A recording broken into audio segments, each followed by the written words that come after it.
Antes de llegar a afrontar la pregunta del video, debemos empezar por las bases, y sobre todo una pequeña introducción sobre qué es la transformada de Fourier, en qué teorías físicas aparece, y sobre todo por qué aparece para responder la pregunta principal.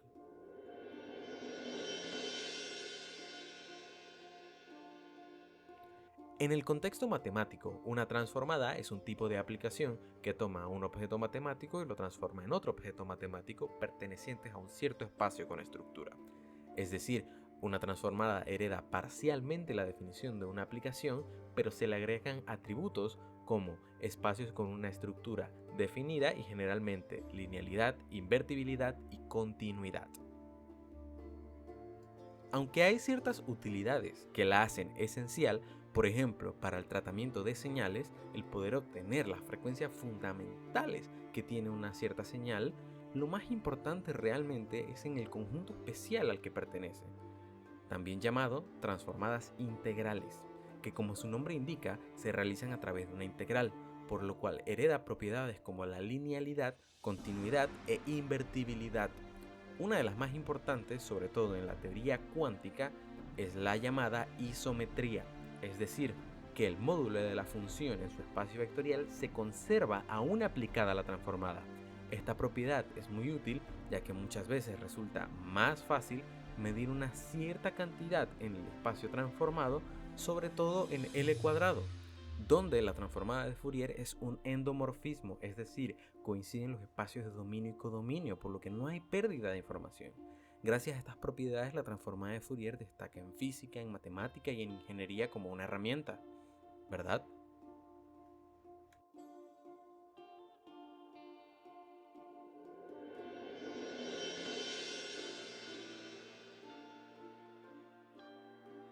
En la sección anterior queda clara la idea de lo útil que es como herramienta, pero muchas veces surge de manera natural en la teoría. Por ejemplo, aparece una relación entre los espacios donde opera la transformada a través del principio de incertidumbre. En la física, esta transformada muchas veces surge como una estructura emergente, y esto es gracias a los grupos de simetría. Esta estructura matemática es un conjunto de transformaciones que deja invariante cierta propiedad del sistema, que cumple claramente con axiomas de grupo, como la cerradura, la asociatividad, la identidad y el inverso. Por ejemplo, el grupo formado por el conjunto de los reales y la operación suma forman un grupo abeliano, que también es un grupo de simetría de traslación. Muchas veces en cursos de mecánica clásica es normal escuchar que las leyes físicas son las mismas para cualquier punto del espacio, y esto ocurre en espacios homogéneos, es decir, que sean invariantes bajo el grupo de traslación. Esta invariancia de las leyes físicas se manifiesta a través de su lagrangiana, la cual también es invariante bajo la acción de este grupo. Pero el espacio homogéneo no es el único caso donde pueden llegar a ser invariantes las leyes físicas bajo un grupo de simetría. Por ejemplo, cuando estudiamos mecánica clásica, observamos que el lagrangiano puede variar en el diferencial exacto de una cierta función en el tiempo y aún así reproducir las mismas leyes físicas. Y este razonamiento podemos llevarlo al formalismo hamiltoniano, gracias al teorema de Noether, que nos dice que toda simetría continua tiene consigo una cantidad conservada. Y esto es muy importante porque si conocemos cuál es la cantidad que se conserva bajo la acción de este grupo de simetría, podemos realizar el corchete de Poisson con el hamiltoniano y observar si existe una conservación. Y si ese es el caso, y además es el generador de una transformación canónica, podemos decir que entonces nuestro sistema es invariante bajo la acción del grupo de simetría. Con esto en mente, podemos poner un ejemplo muy interesante, por ejemplo en el caso electromagnético. Tomemos por ejemplo el hamiltoniano electromagnético, el cual en este caso coincide perfectamente con la energía del sistema. Este hamiltoniano tiene asociado un momento de los campos, que es E cruz B, que coincide con la definición que le damos al vector de Poynting. Con esto podemos calcular el corchete de Poisson del hamiltoniano y el momento canónico.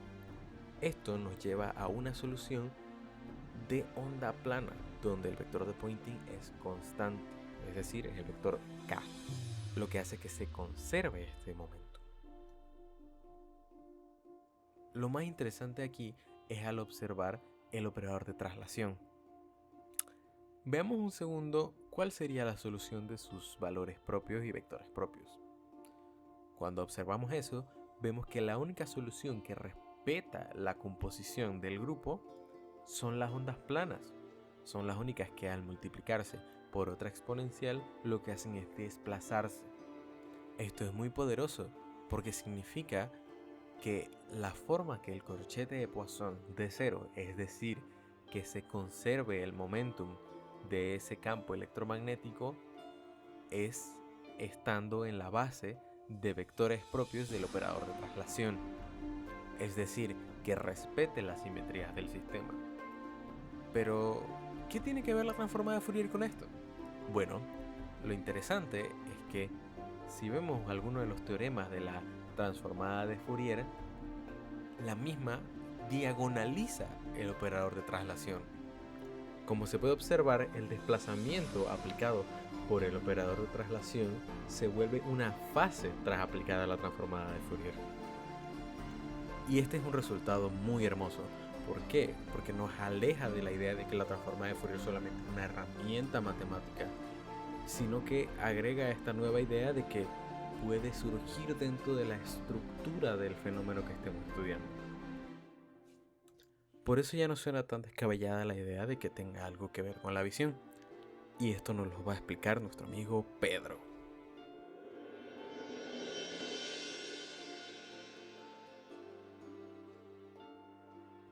Pedro es el que nos va a ayudar con la parte física, porque digamos que se puede dividir,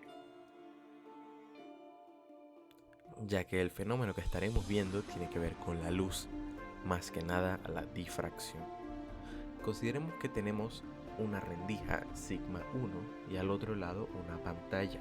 Según la teoría, cada punto de sigma 1 genera un frente de onda, los cuales contribuyen constructiva y destructivamente para generar una amplitud de campo resultante en la pantalla.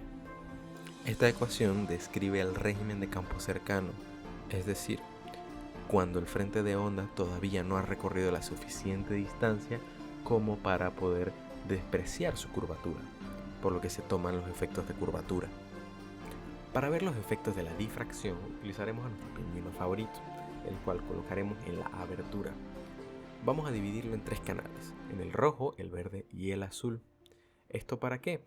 Para poder hacer un mapeo, el cual consistirá en que cada punto del espacio va a tener asociada una intensidad de campo, que va a ser la intensidad en ese punto de la imagen, y va a tener asociada una cierta frecuencia. Entonces, por eso lo dividimos en rojo, verde y azul. Luego, estas tres señales vamos a recombinarlas para obtener qué es lo que vería el ojo humano después de haber pasado por esa abertura, la imagen.